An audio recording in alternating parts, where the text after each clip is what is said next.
बंद मुट्ठी खुली मुट्ठी। एक आदमी के दो पुत्र थे, राम और श्याम।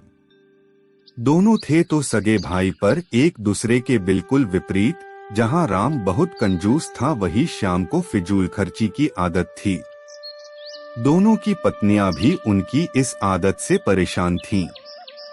घर वालों ने दोनों को समझाने के बहुत प्रयास किए, पर ना राम अपनी कंजूसी छोड़ता और ना ही श्याम अपनी फिजूल खर्ची से बाज आता।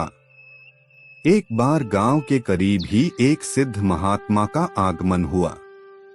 वृद्ध पिता ने सोचा क्यों न उन्हीं से इस समस्या का समाधान पूछा जाए, और अगले ही दिन वे महात्मा जी के पास पहुंचे। महात्मा जी ने ध्यानपूर्वक उनकी बातें सुनी और अगले दिन दोनों पुत्रों को लेकर आने को कहा। पिताजी तय समय पर पुत्रों को लेकर पहुंच गए।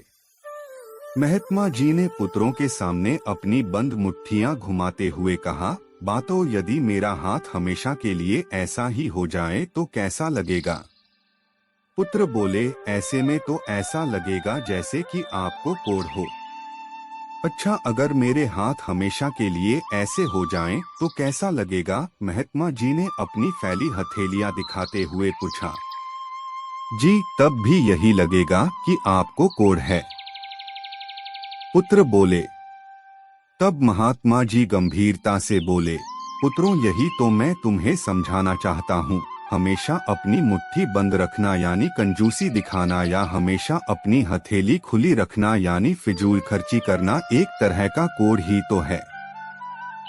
हमेशा मुट्ठी बंद रखने वाला धनवान होते हुए भी निर्धन ही रहता है, और हमेशा मुट्ठी खुली रखने वाला चाहे जितना भी धनवान हो, उसे निर्धन बनते समय नहीं लगता। सही व्यवहार है कि कभी मुट्ठी बंद रहे तो कभी खुली, तभी जीवन का संतुलन बना रहता है। पुत्र महात्मा जी की बात समझ चुके थे। अब उन्होंने मन ही मन सोच समझ कर ही खर्च करने का निश्चय किया। आशा करते हैं कि कहानी आपको अच्छी लगी हो। हमेशा इस तरह की कहानियां सुनने के लिए हमारे YouTube चैनल को अवश्य सब्सक्राइब करें। धन्यवाद।